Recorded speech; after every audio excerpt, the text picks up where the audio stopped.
मेरी उम्र 29 साल है, लेकिन लोग मुझे ऐसे देखते हैं जैसे कोई 22 साल की कुंवारी लड़की हो। शादी को 6 साल हो गए थे, पर मेरे पति को मैंने 4 साल पहले एक सड़क हादसे में खो दिया। 4 साल से मुझे किसी ने छुआ तक नहीं है। गांव के सभी लोग बूढ़े और जवान मुझ पर फिदा रहते हैं। सच कहूँ तो मुझे अंदर ही अंदर बहुत अच्छा महसूस होता है, क्योंकि मैं भी एक औरत हूँ। मेरे भी अरमान हैं। और हाँ, अगर आप लोग भी मुझसे बात करना चाहते हो तो मैंने मेरा नंबर इसी वीडियो में बताया है, तो पूरी कहानी सुनो, क्योंकि मेरा नंबर इसी कहानी में है। दोस्तों, आज मैं आपको अपनी और अपने देवर की एक कहानी सुनाने वाली हूँ। कहानी बहुत ही ज्यादा मजेदार होने वाली है, जिसमें आपको बहुत मजा आएगा। तो कहानी पूरी सुनना और देखना मेरे और मेरे देवर के बीच आखिर क्या क्या हुआ। चलिए दोस्तों, शुरू करती हूँ। हेलो दोस्तों, सबसे पहले मैं आपसे रिक्वेस्ट करना चाहती हूँ कि वीडियो देखने के बाद सब्सक्राइब जरूर कर लीजिएगा। मैं इन वीडियोस को बनाने में बहुत मेहनत करती हूँ और इसी से मैं अपना खर्चा चलाती हूँ। जो भी सब्सक्राइब करेगा, मैं दुआ करती हूँ कि उसकी जिंदगी बहुत अच्छी, अमीर और खुशहाल हो। प्लीज प्लीज सब्सक्राइब कर लीजिएगा। हेलो दोस्तों, सबसे पहले तो दिल से शुक्रिया उन सबका जो मेरी आवाज सुनने के लिए रुकते हैं।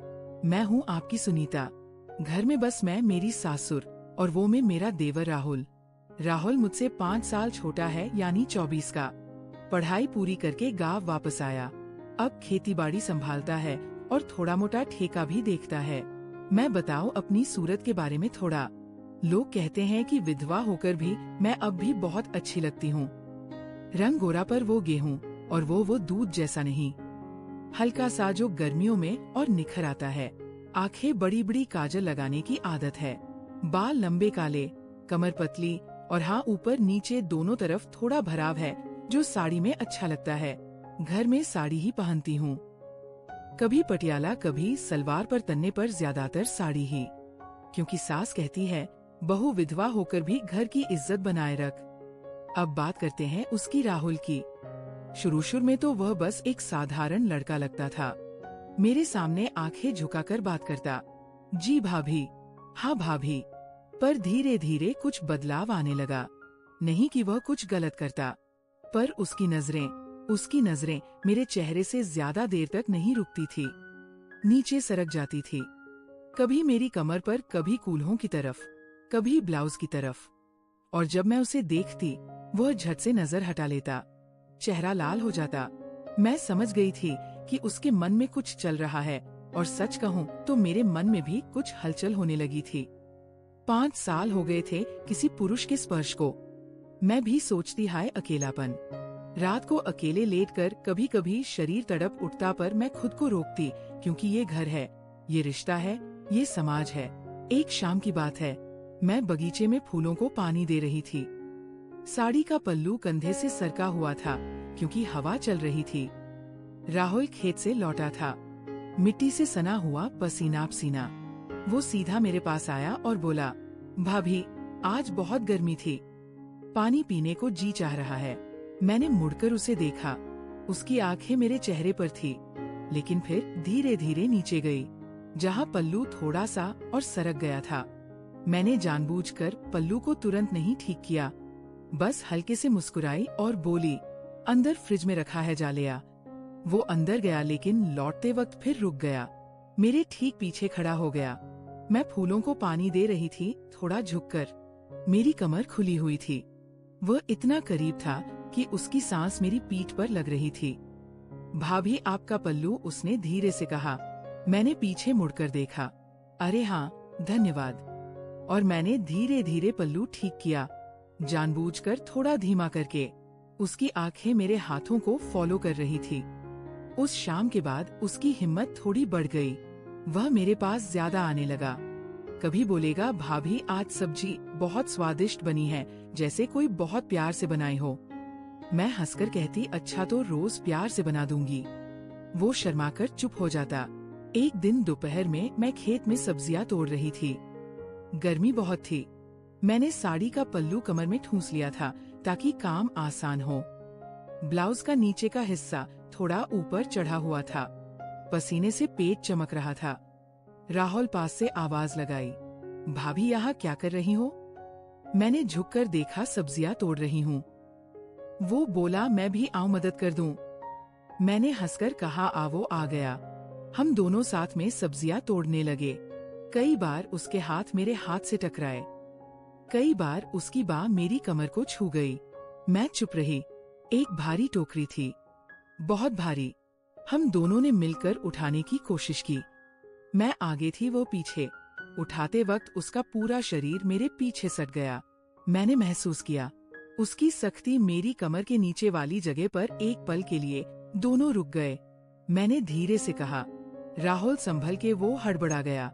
सॉरी भाभी, टोकरी भारी थी। मैंने कुछ नहीं कहा, बस मुस्कुराई और काम में लग गई।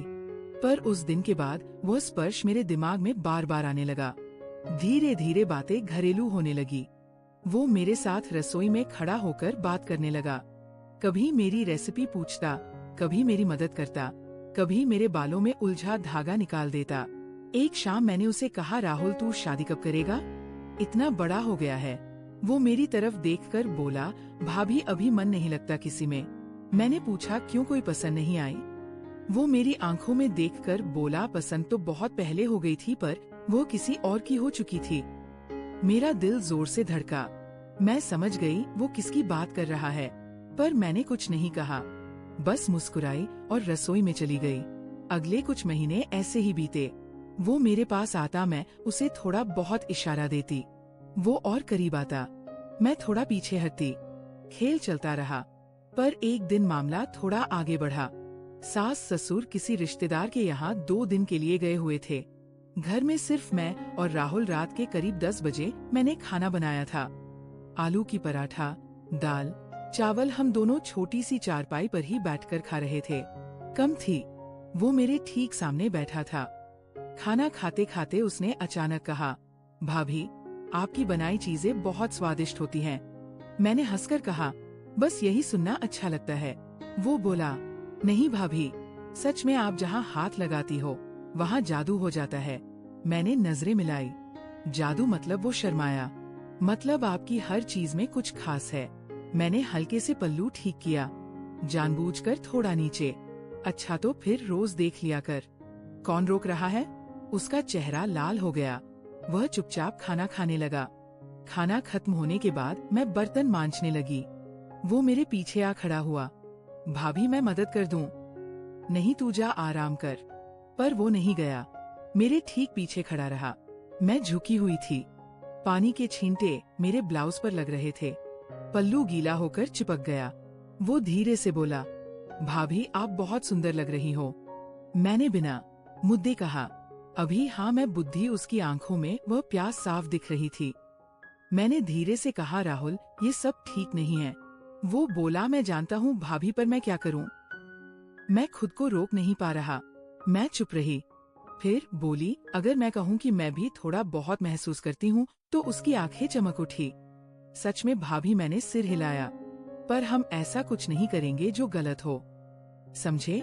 वो निराश हुआ, पर बोला, जी भाभी जैसा आप कहें। उस रात हम बस आंगन में तारे देखते रहे, हाथ नहीं मिले, सिर्फ पास बैठे रहे। पर वो मौन बहुत कुछ कह रहा था। अगले कई महीने ऐसे ही बीते। धीरे धीरे वो मेरे लिए और जरूरी हो गया, मैं उसके लिए। पर हमने कभी एक लाइन भी नहीं पार की। फिर एक दिन मैंने फैसला किया। मैंने उसे बुलाया, राहुल मैं तेरी शादी की बात सोच रही हूँ। वो चौंक गया। भाभी? हाँ, तुझे एक अच्छी बहू लानी है। मैं तेरी भाभी रहूंगी हमेशा। वो रो पड़ा, बहुत रोया। भाभी आप मेरी जिंदगी हो, मैं आपसे दूर नहीं रह सकता। मैंने उसके सिर पर हाथ रखा। मैं भी तेरे बिना अधूरी हूँ, पर ये रिश्ता पवित्र रहेगा। मैं तेरी माँ जैसी, बहन जैसी, दोस्त जैसी रहूंगी। वो रोता रहा। फिर मैंने उसकी शादी तय की। लड़की का नाम था रीमा। बहुत अच्छी, पढ़ी लिखी, नरम स्वभाव वाली। शादी की तैयारियां हुई। मैंने खुद उसके लिए शेरवानी चुनी, जूते देखे, सगाई की चीजें देखी। शादी के दिन मैंने उसे तिलक लगाया। उसके माथे पर हाथ रखकर कहा, हमेशा खुश रहना, तेरी खुशी मेरी खुशी है। वह मेरी आंखों में देखकर बोला, भाभी आपने मुझे सिखाया कि सच्चा प्यार रोकने में भी होता है। आपको मैं जिंदगी भर नहीं भूलूंगा। आज वो अपनी पत्नी के साथ खुश है। मैं वही पुरानी सुनता हूँ। घर की बहू, सास की सेवा करने वाली देवर की भाभी। पर कभी कभी रात को जब चांद निकलता है, मैं आंगन में वह अकेली बैठ जाती हूँ। सोचती हूँ कि वो सारे इशारे, वो नजरें, वो करीबिया सब एक बहुत खूबसूरत सपना था जो कभी सच नहीं हुआ, पर जिसने हमें दोनों को बहुत कुछ सिखा दिया। तो दोस्तों, ये थी मेरी और मेरे देवर राहुल की कहानी। ना कोई गलत हुआ, ना कोई पाप हुआ, बस दिलों में बहुत कुछ हुआ। और यही तो असली जिंदगी है ना। कहानी कैसी लगी कमेंट में जरूर बताना। अगर पहली बार आए हो तो सब्सक्राइब कर लेना। लेकिन क्या ये सब सच में इतना आसान था, या फिर कुछ छुपा हुआ राज है जो अगली कहानी में खुल जाएगा? मिलती हूँ अगली कहानी के साथ।